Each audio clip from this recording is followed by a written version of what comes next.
자, 이번에는요, 외국 얘기가 나오는데요. 일본 얘기를 해봐야겠습니다. 아베 총리 얘기 매일 나오고 있습니다. 매일같이요. 자, 첫 번째 기사부터 보시죠. 일본 경제 보복이 지금 시행에 들어갔죠. 그런데요, 또 다른 추가 보복 조치가 있을 수 있다는 얘기가 나옵니다. 여기 보시면 이렇게 돼 있습니다. 추가 수출 규제 위협하는 일본, 한국이 변화 없으면 더 확대될 것이다. 이렇게 일본 언론 통해서 보도가 되고 있어요. 여기 보시면 수출 관리 우대 국가에서 한국을 뺀다는 겁니까? 뺀다는 거예요. 그러면은 공작기계에 탄소 섬유 포함될 수 있다는 겁니다. 이런 거 꼭 필요한데요, 우리. 내달 화이트 국가에서 한국 빼면 이거 파장이 만만치가 않습니다. 그런데요, 한국에 대해서 수출 규제를 하는 것에 대해서 일본 내에서 여론조사를 했는데 타당한 조치다라는 응답이 58%라는 겁니다. 이건 뭡니까, 그럼? 아베 총리가 일본 여론을 등에 업고 있다는 얘기가 됩니다, 지금요. 그러면 좀 더 심각해집니다. 여기 그 대목이 소개되어 있는데요. 일본 TBS 방송이 지난 6일에서 7일 여론조사를 했습니다. 1000명 이상 대상으로 여론조사를 했는데요. 이렇습니다. 한국에 대한 반도체 소재 등의 수출 규제 강화 조치에 대해 타당하다 이렇게 생각한다는 응답이요. 58%나 됩니다. 반대로 타당하지 않다는 24%에 그쳤습니다. 2배가 넘습니다. 타당한 게. 이래서 아베 총리가 이렇게 추가 얘기까지 하면서 나오나 봅니다. 자, 그럼 여기서요. 일단 뭐 일본 측에 여러 가지 얘기가 있는데 저희가 관련 영상으로 묶었습니다. 보고 이어가겠습니다. 정부는 외교적 해결을 위해서도 차분하게 노력해 나가겠습니다. 대응과 맞대응의 악순환은 양국 모두에게 결코 바람직하지 않습니다. 그러나 한국의 기업들에게 피해가 실제적으로 발생할 경우 우리 정부로서도 필요한 대응을 하지 않을 수 없을 것입니다. 저는 그렇게 되기를 바라지 않습니다. 일본 측의 조치 철회와 양국 간의 성의 있는 협의를 촉구합니다. 무역은 공동 번영의 도구여야 한다는 국제사회의 믿음과 일본이 늘 주창해온 자유무역의 원칙으로 되돌아가기를 바랍니다. についてはコメントすることは差し控えたいと、輸出管理をめぐって、少なくとも3年以上意見交換が行われていないと、いうことが背景にあるのも事実であります。 도대체 일본 측이 생각하는 방안이 뭐냐 했더니 우리 정부가 제안한 안에 대해서는 일본 정부가 거부를 했다. 타협의 여지가 있느냐? 타협의 여지는 없다. 보다 진전된 안을 가져오면은 가능성이 있을 수도 있겠다. 그래서 일단 일본 정부가 요청하는 안에 대해서 적극적으로 대응을 해달라. 자, 지금 영상에서 보셨지만요. 주한 일본 대사 국회를 방문해서 한국을 신뢰할 수 없다. 이런 얘기를 한 거예요. 그리고 나선 일본 내에서 추가 보복 얘기가 아주 구체적으로 나오고 있습니다. 지금 분위기라면 추가 보복이 곧 있을 것 같기도 합니다. 자, 이런 상황에서 앞선 영상에서 문재인 대통령이 어제 청와대 회의에서 여러 가지 얘기를 합니다. 그 내용 여기 다루고 있습니다. 보시죠.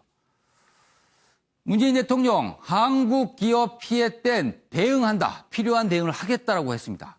자, 요 대목과 관련해서 저희가 패널 네 분께 빈칸 채우기를 좀 해보겠습니다. 어제 문재인 대통령이 한 얘기죠. 이 얘기의 의미가 과연 무엇일까? 지금 서울신문은 뭔가를 설명했는데 저희가 그 부분을 공란으로 빈칸으로 해놨는데 이렇습니다. 문재인, 한국 기업 피해 땐 대응, 아베의 뭐다. 이게 요걸 맞춰주셔야 되고요. 그리고 패널 네 분께서는 이 빈칸과 동시에 그렇다면은 구체적으로 우리가 당장 대응 조치 무엇을 할 수 있는지도 써주시기 바랍니다. 그러니까 두 가지를 써주신 겁니다. 자, 그 사이에 제가 쓰실 동안 다른 요 기사 내용 좀 더 소개해드리죠. 어제 청와대에서 열린 수석 보좌관 회의에서 일본 경제 보복과 관련해서 첫 공식 언급을 했습니다. 문재인 대통령이요.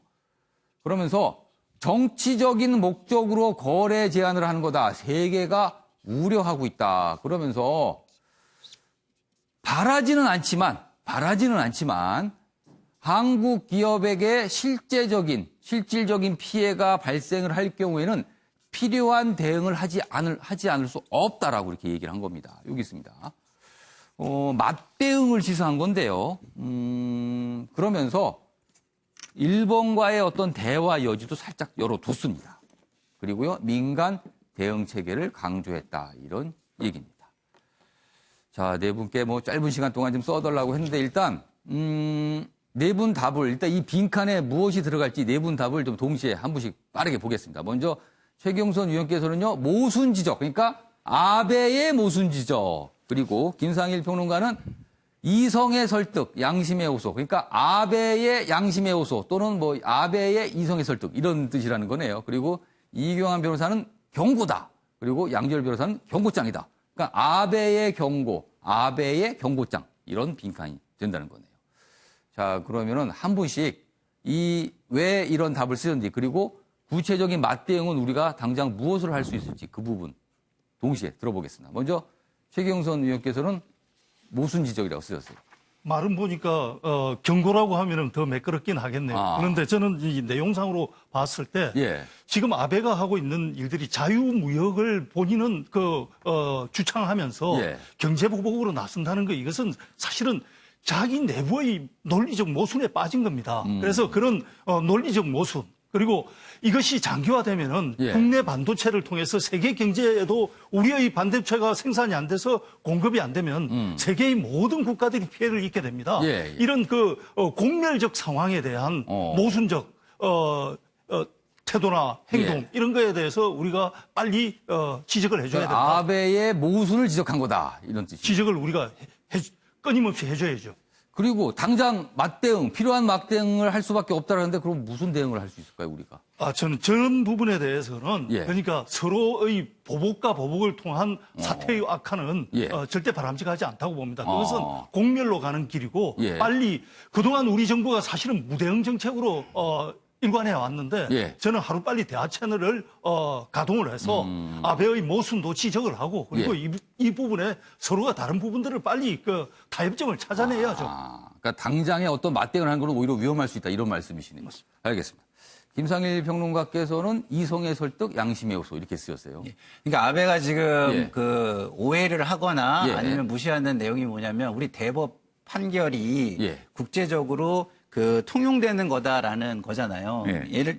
그러니까 다시 말해서 뭐냐면 일본 전범 기업들의 강제징용은 예. 그 기업이 그거로 인해서 이익을 받았기 때문에 개인적인 청구권은 소멸되지 않는다라는 게 국제적으로 지금 계속해서 통용되고 더 인정돼 가고 있는 예. 지금 추세예요. 예. 그러니까 그런 부분을 애써 무시하니까 이걸 공개적으로 설득해야지 맞고요. 그리고 이렇게 설득을 해서 무슨 결과가 그럼 있겠냐라고 한다면 저는 양심 세력들이 있다고 봐요. 예. 뭐냐면 일본 변호사들한테 예. 설문조사를 했어요. 아베의 대응이 맞냐? 그랬더니 45%가 맞지 않다라고 이야기를 한다는 거예요. 예. 변호사들은. 그러니까 거기에서도 이성적이고 양심적인 세력들이 있으니까 그렇게 얘기함으로써 그들을 설득할 수 있는 그런 게 되는 것이고요. 그러니까 어제 문재인 대통령이 한 발언의 그 의미는 이성의 설득, 양심의 호소다. 그리고 칼집의 칼.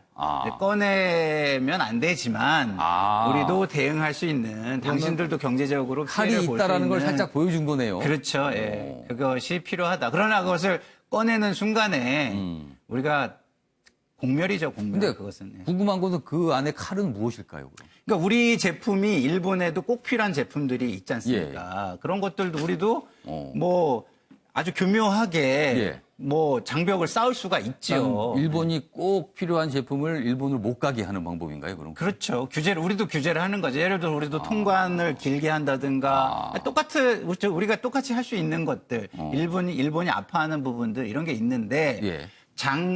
장기적으로는 일본한테도 큰 피해가 됩니다. 그러나 중요한 거는 단기, 중기적으로는 우리가 수출 국가고 일본은 내수 국가이기 때문에 우리한테 피해가 더 클 거예요. 그러나 그거를 우리가 버티면 이게 상호 의존성이라는 게 전 세계 경제에 다 묶여 있기 때문에 우리가 지난번 IMF 위기를 겪을 때 보면 그게 우리나라에서 출발한 게 아니잖아요.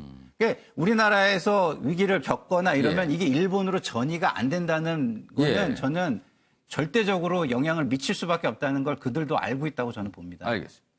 이규환 변호사는 아베의 경고 이렇게 쓰셨어요. 예. 자, 설명해 주시죠. 문맥상 경고라고 저는 당연히 그냥 그렇게 생각이 들었는데요. 당연히 뭐 자연스럽지 아닐 수도 않습니다. 있고 맞을 수도 있고 그럽니다. 만약에 틀릴 수도 있는데 저는 예. 당연히 뭐 그냥 문맥상 예. 자연스럽다고 생각했습니다. 예. 그리고 문제는 이제 어떻게 해결할 것인가의 문제인데요. 예. 결국 어떻게 해결할 것인가의 문제는 우리가 우리의 입장에서 우리의 주장만 해서는 저는 안 된다고 생각합니다. 상대방의 입장에서 상대방이 왜 저렇게 하는가에 예. 대한 해석과 예. 이해가 있어야 되는데요. 예. 저는 이제 왜 시점에 굳이 저렇게 하는가? 지금 이야기 문제되는 시점은 결국 강제징용 기업에 대한 예. 주식이 압류됨으로써 실제 판결이 집행되는 시점까지 가는 거예요. 예. 그 판결을 집행을 지금 뭐 안 시키고 있는데 예. 그 집행까지는 두고 보지 않겠다라고 하는 게 일본 입장이라는 겁니다. 예. 그러면 그까지 가게 되면 제가 봐서는 거의 뭐 갈 수 없는 파업까지 가는 거 아닌가라는 생각이 드는데 그 상태에서 이제 한국이 정부 결정해야 될 부분이 있습니다. 예. 그 부분에 대해서는 일단 일본 대사의 이야기는 진전된 안을 가져오라고 했으니 어떤 진전된 안을 가져가야 되는 거 아니냐. 왜냐하면 그냥 처리할 가능성이 없기 때문이죠. 그 진전된 안이 무엇인지에 대한 고민을 해야 된다. 이렇게 말씀드리고 싶습니다. 양지열 변호사께서는 아베의 경고장 이렇게 쓰셨고 구체적인 맞대응 조치는 우리도 안 산다 이렇게 쓰셨네요. 그러니까 맞대응을 하자는 의미는 결코 아닙니다. 예. 다만 이 사안을 뭔가 합리적이고 이성적으로 분석하려는 것 자체를 우리는 포기할 필요가 있다. 예. 아까 여론조사 일본도 무역 수출 규제에 50%를 찬성한다는 얘기는 뭐냐면 예. 다들 아시다시피 아베가 오히려 이 상황을 반기고 있다는 거죠. 정치적 목적으로. 아까 소개했지만 일본 내 여론을 일단 지지하는 그렇죠. 듯한 그러니까- 여론조사가 나왔어요. 그러니까 다 손가락은 약하지만 뭉쳐서 주먹이 되면 강하다는 게 일본의 항상 외부의 갈등 요인을 정치적 이용으로 예. 한 게 일본의 전통이거든요. 예. 그 상황에서 우리가 약한 모습을 보이면 더 이용당할 수밖에 없다라는 거죠. 자, 네 분이 이 빈칸을 추정해 주셨는데 그러면은 정답을 좀 보겠습니다. 문, 한국 기업 피해된 대응, 아베의 무엇일까요? 보여주세요. 경고장. 양지열 변호사가 정확하게 맞히셨고 이규환 변호사는 뭐 사실상 맞췄고요. 두 분은 내용은 뭐 설명해 주셨지만 딱 이 단어는 아니셨네요. 아베의 경고장을 어제 보낸 것이다. 이렇게 평가를 하고 있습니다. 자, 이번에는 마지막 기사가 될 것 같군요. 우정노조의 파업. 다행히도 파업을 안 하기로 어제 결정이 됐죠. 그 기사 보겠습니다. 초유의 우편대란 막았다. 우정노조 총파업 철회했다. 2,000명 충원 요구했던 노조가 택배 전담 등 900여 명 증원에 합의하면서 파업은 일어나지 않았습니다. 관련 기사 하나 더 보죠. 그런데요, 생각할 부분이 있습니다. 파업은 철회됐지만 인력 충원 불씨가 남았답니다. 위탁 택배원이라는 문제로 해결한 거거든요. 위탁 택배원. 이렇게 되면 뭐가 되냐면요. 이런 지적이 나와요. 정규 인력을 늘려달라는 요구에 비정규적인 위탁 택배원을 늘리는 땜질 처방을 한 거다. 그리고요. 예산 문제라는 점에서 정부의 고민은 이해되지만 특수 고용직인 위탁 택배역 충원은 비정규직 사용을 줄이겠다는 정부 정책 기조와 맞지 않는 거 아니냐. 이런 지적이 나오고 있답니다. 김성환 평론가. 네. 시간이 뭐 한 20초 남았는데요. 이건 좀 모순인 것 같아요. 안 맞네요. 그러니까요. 저게 이제 예. 이런 겁니다. 우리가 해결해야 될 문제는 너무 많거든요. 예. 근데 이 학습 효과가 무슨 학습 효과를 지금 가지고 있냐면 예. 강하게 반발을 하면 우리에게 뭔가가 온다. 이런 거를 자꾸 배우는 거예요. 그래서 우리가 안 하면 손해본다. 이런 느낌을 정부가 줘서는 안 됩니다.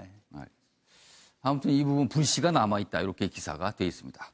자, 이번엔 사진 속에 담긴 사연을 들어보는 순서입니다. 김유진 아나운서의 이슈컷 보시죠. 이슈들을 사진으로 살펴보는 시간 이슈컷입니다. 첫 번째 이슈 태그는 붉은 자국입니다. 차량 뒷부분에 붉은색의 무언가가 묻어 있습니다. 지금 생각하시는 그게 맞는데요. 바로 김치 양념입니다. 이 차량이 일본 브랜드란 점에서 누군가 일본의 수출 규제에 대한 항의로 김치 테러를 한 것 아니냐는 의혹이 제기됐습니다. 하지만 아직 정확히 밝혀진 것은 없고요. 개인적 원한으로 벌어진 일일 가능성도 있어 섣불리 불매운동의 여파로 판단해선 안 된다는 지적입니다. 두 번째 이슈 태그는 급상승입니다. 어제 열린 김일성 주석 25주기 중앙추모대회의 주석단 모습입니다. 김여정 노동당 제1부부장이 김정은 국무위원장의 왼편 넷째 자리에 앉아 있는데요. 이를 통해 김여정의 서열이 10위권 내로 급상승했다는 관측이 나왔습니다. 다만 할아버지인 김일성의 추모 행사이기 때문에 로열 패밀리란 점을 고려한 자리 배치일 수도 있다는 해석도 나왔는데요. 하지만 이는 전례가 없는 일이라고 하네요. 마지막 이슈 태그는 In My Life입니다. 이건 1965년 발매된 비틀즈 앨범의 수록곡인데요. 멤버 존 레논과 폴 맥카트니가 서로 자신이 작곡했다고 주장했지만 밝혀진 바가 없었습니다. 최근 이 논쟁에 해결사가 등장했으니 바로 AI인데요. 비틀즈의 노래 70곡을 인공지능에 학습시켜 분석한 결과 존 레논이 작곡했을 가능성이 81.1%란 답이 나왔습니다. 54년 묵은 채증이 내려갔을까요? 지금까지 김유진의 이슈컷이었습니다. 네, 아침의 매형제 오늘은 여기서 마치겠습니다. 시청해주신 여러분 고맙습니다.